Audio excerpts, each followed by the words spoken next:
friends, welcome to Biotians, and here I am with an interesting section with the chapter Animal Kingdom. Usually this chapter is all about the mugging up of the examples and other kind of thing, but हम यहाँ इस video में करेंगे क्या कि जो diagram दिए हैं एनिमल किंगडम्स के उसको हम डिस्कस करेंगे और उसमें जो टॉपिक है उसके डेप्थ में जाने की कोशिश करेंगे। इससे क्या होगा कि हमारा एनिमल किंगडम चैप्टर भी रिवाइज हो जाएगा और जो डायग्राम्स हैं जो कि बहुत इंपॉर्टेंट है नीट के एग्ज़ाम के लिए, तो वो भी हमारा कवर अप हो जाएगा।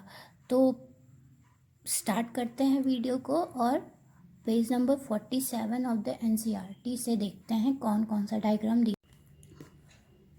पहला डायग्राम है एनिमल किंगडम का रेडियल सिमेट्री। अब रेडियल सिमेट्री होता क्या है? रेडियल सिमेट्री जब कोई हम प्लेन पास करते हैं so the central axis of the individual, ये जो इंडिविजुअल है इसके सेंट्रल एक्सिस से जब हम कोई प्लेन पास करते हैं और इस इंडिविजुअल को डिवाइड करते हैं इनटू टू आइडेंटिकल पार्ट्स में, टू आइडेंटिकल हाफ्स में, तो हम इसको रेडियल सिमेट्री कहते हैं। और रेडियल सिमेट्री का एग्जांपल है कॉलिनट्रेट, टिनोफोरा एंड इकाइनोडर्मेटा। फिर सेकेंड डायग्राम है बायलेटरल सिमेट्री का। अब ये जो बायलेटरल सिमेट्री है इसमें क्या है कि हम एक सिंगल प्लेन पास करते हैं through central axis of the organism, और इसमें हमें जब हम सेंट्रल एक्सिस पास करते हैं तो जो हमें देखने को मिलता है कि जो दोनों पार्ट्स जो हैं वो आइडेंटिकल हैं, एकदम एक दूसरे के एकदम सिमिलर है होते हैं। तो ये हो गया हमारा बायलेटरल सिमेट्री। और बायलेटरल सिमेट्री का एग्जांपल है एनालिडा, ऑर्थोपोडा और जो भी बाकी जितने भी ऑर्गेनिजम्स हैं वो सब। फिर उसके बाद फिर जो हमारा थर्ड डायग्राम है इस चैप्टर का वो रिप्रेजेंट करता है डिप्लोब्लास्टिक या ट्रिप्लोब्लास्टिक ऑर्गेनिजम्स को। तो जो अब हमारा जो थर्ड डायग्राम है वो रिप्रेजेंट करता है डिप्लोब्लास्टिक और ट्रिप्लोब्लास्टिक ऑर्गेनिजम्स को। जो डिप्लोब्लास्टिक ऑर्गेनिजम्स होते हैं उसका मतलब क्या है कि जैसे कि पहले हम डायग्राम देख लेते हैं। यहाँ पे रिप्रेजेंट किया है, यहाँ पे पहले डिप्लोब्लास्टिक को देखें, अगर ए को तो ये डिप्लोब्लास्टिक है, ये मीजोचीलिया मतलब जो सेंट्रल पार्ट है जो कि अनडिफ्रेंशिएटेड होता है और एक्टोडर्म और एंडोडर्म के बीच में होता है मीजोचीलिया। अब पता नहीं किसे क्या इसे कहते हैं, आप अपने हिसाब से इसका प्रोनाउंसिएशन कर सकते हैं।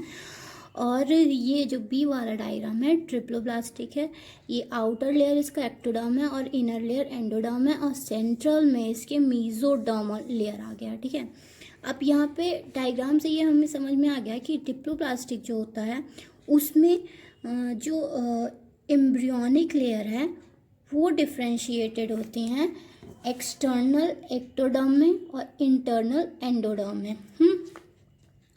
और इसके बीच में एक अनडिफ्रेंशिएटेड लेयर रहती है मीजोगीलिया सेल्स।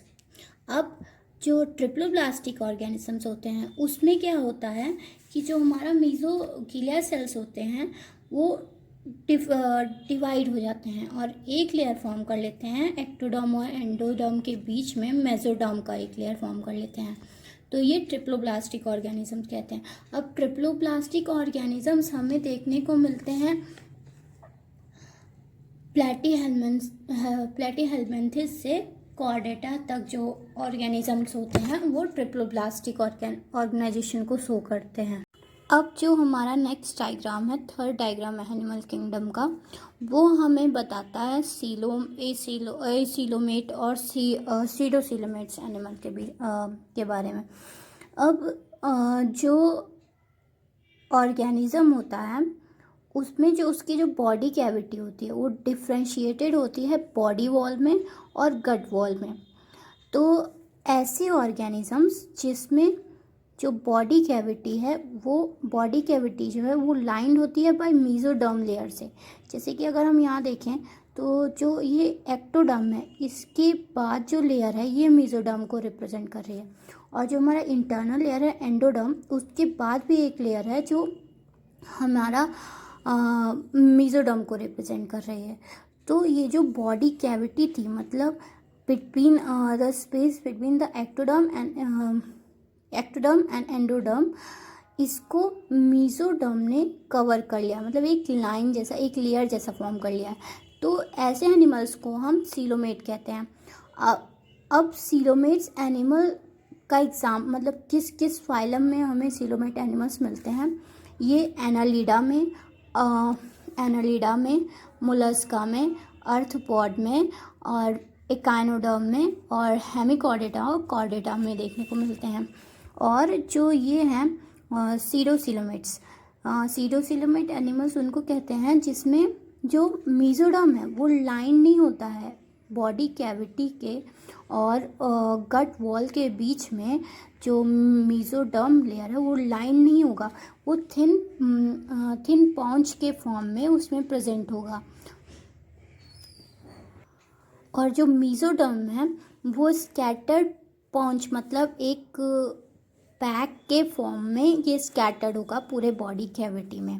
ठीक है, तो इसको कहते हैं सीडोसिलोमेट एनिमल्स। और ये हमें देखने को मिलता है एस्केलमेंथिस में। और उसके बाद फिर जो थर्ड है हमारा सी वाला जो डायग्राम है उसको एसिलोमेट कहते हैं। इसमें जो बॉडी कैविटी होती है, मतलब जो एंडोडर्म और एक्टोडर्म के बीच का स्पेस होता है वो एब्सेंट होता है। तो ऐसे एनिमल्स को हम एसिलोमेट्स एनिमल्स कहते हैं और ये हमें प्लैटीहेल्मिन्थेस में देखने को मिलता है। अब जो फोर्थ पार्ट है हमारा इस एनिमल किंगडम का, फोर्थ फिगर है, वो कोई फिगर नहीं बल्कि एक फ्लो चार्ट है। इसमें ये एक्सप्लेन करने की कोशिश किया है कि पूरे चैप्टर का इसमें एक रिव्यू है। आप इसको फ्लो चार्ट की तरह ले सकते हैं या माइंड मैप की तरह ले सकते हैं इसको। अब इसमें क्या किया है, एनिमल किंगडम को डिफ्रेंशिएट किया है लेवल ऑफ ऑर्गेनाइजेशन में। जैसे कि कुछ एनिमल्स होते हैं वो सेलुलर लेवल पे होते हैं और कुछ का level of organisation tissue organ या ऑर्गन सिस्टम होता है। अब जो सेलुलर लेवल ऑफ ऑर्गेनाइजेशन है ये हमें स्पॉन्जेस या पॉरीफेरा में देखने को मिलता है। अब इसके जो और भी कैरेक्टरिस्टिक्स हैं जैसे कि जो कि इसी में ही देखने को मिलेगा, मतलब पॉरीफेरा में ही देखने को मिलेगा। जैसे कि एसिमेट्रिकल होंगे, मतलब इनकी कोई सिमेट्री डिफाइन नहीं है। अगर हम कोई प्लेन ले करके इनको दो पार्ट में मतलब इनको काटना एक या उससे ज़्यादा प्लेन में पॉसिबल नहीं है। और जो बॉडी कैविटी या सीलोम है ये एसिलोमेट एनिमल्स होते हैं मोस्टली। एसिलोमेट हमने जैसे कि पढ़ा था, एसिलोमेट कौन होते हैं, जो जिसमें ये वाला जो डायग्राम था सी वाला, ये एसिलोमेट एनिमल को रिप्रेजेंट कर रहा है।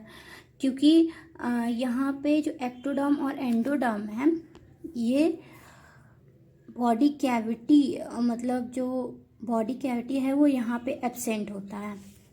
अब फिर यहाँ पे देखते हैं, हाँ एसिमेट्री हो गई, एसिलोमेट हो गया और ये पॉलीफेरा में देखने को मिलता है।